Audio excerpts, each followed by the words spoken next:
What's going on, you guys? Mr. Money1235 back yet again for another album review. Lady Gaga, Artpop.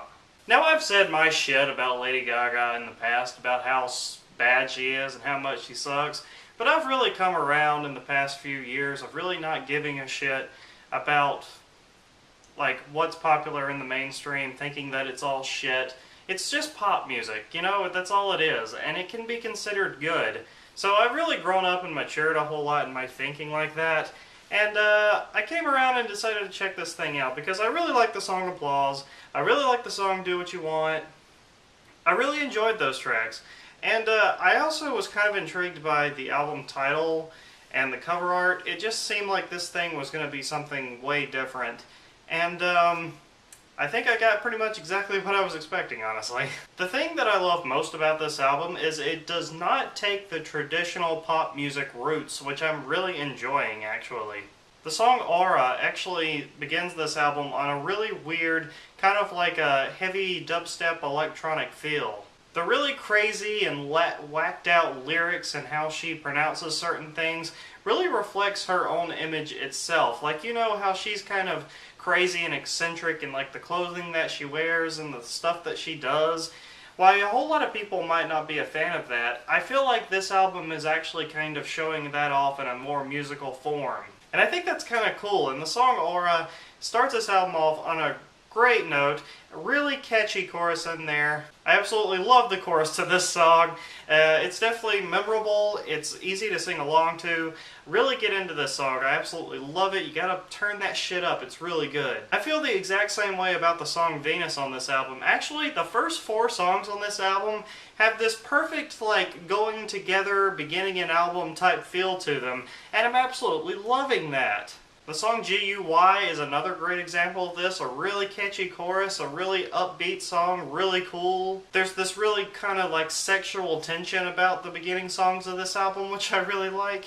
It actually comes through on all 4 of the beginning songs on this album, not only the song Sex Dreams, which is actually the 4th track on here. I gotta be honest, this song might actually turn some people on when they hear it. It's actually pretty good.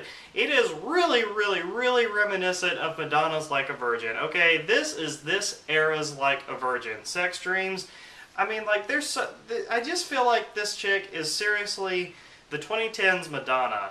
And I think she's actually going to go down in history of that if she's not completely forgotten. I honestly feel like if she keeps putting out albums like Artpop, that maybe she won't be just another figure in the past, because her last 2 albums were just that standard car karaoke, loud pop music sound.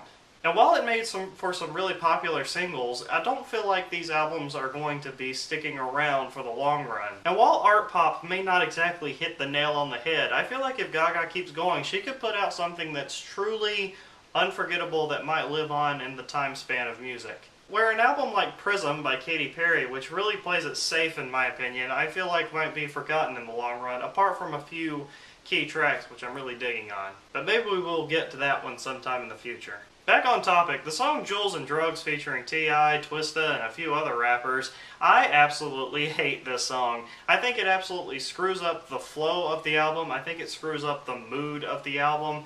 I just don't think this song fits in with the album at all. And I think it sounds like crap. I'm not enjoying it at all. It's definitely my least favorite song on this album. I really do not care about this one at all. Skip it every time. Sorry, I hate this song. I hate how everything flows together.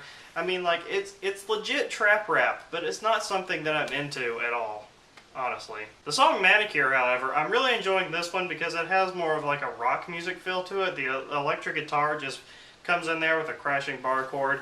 And this song actually sounds really good. I'm actually really enjoying this one. Gaga's vocals sound great on it.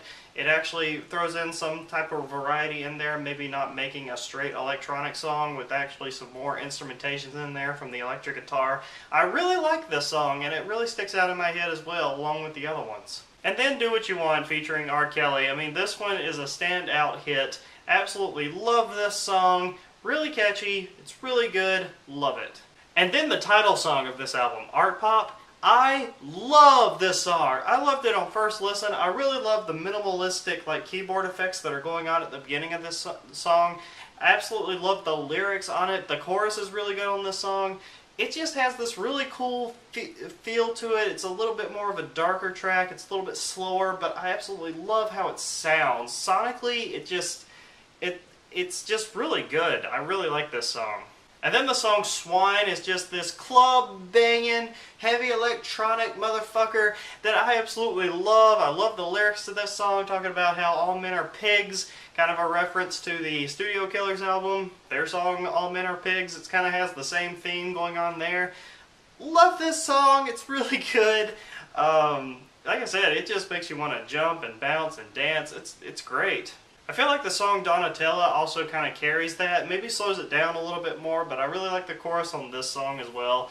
It's a really good one. The song Fashion slows it down even more, and we're getting to a point of where I'm not really enjoying it at all. I'm not really digging this song a whole lot. I mean, like, it's not unlistenable or anything, but I don't think it does as good a job as the other songs on this album do with the style that it's going for here. I feel the same way about Mary Jane Holland. I feel like this is just a very forgettable track, honestly. And as you can see, the album just starts going down this funnel for me. And even the song Dope, while I really enjoy how she's trying to do a more ballad type song, and along with the lyrics about making an apology about how she got involved in drugs or some shit like that. It's a great song though, but it's a little slow, it's a little boring. I feel like it's a tiny bit too repetitive there too. But once again, the chorus is really memorable, so it's got something going for it. Gypsy, I also think is pretty forgettable, and then the album closes on the song Applause, which just ends it on this really epic song. I really like Applause, really catchy, probably one of the catchiest on this album. But no, never mind. As you can see, I surprised myself with this thing. I enjoyed it way more than I thought I would. Only not liking like 3 or 4 songs on this thing just blows my mind. And it's actually kind of turning me into a Gaga fan, honestly. I might even go back and listen to her older stuff. I've heard Born This Way is a terrible album. The Needle Drop has a hilarious review of Born This Way. You should check that out, because it just kind of explains everybody's distaste for that album, apparently. But I'm really liking it, and I think you guys should check it out. I'll be back. Maybe I'll be talking about Katy Perry's Prism next. We'll do another pop album, and then maybe we'll compare the two, because some people seem to be doing that on the internet right now. So we'll see which album's better. Mr. Money 1, 2, 3, 5. I'll see you guys later.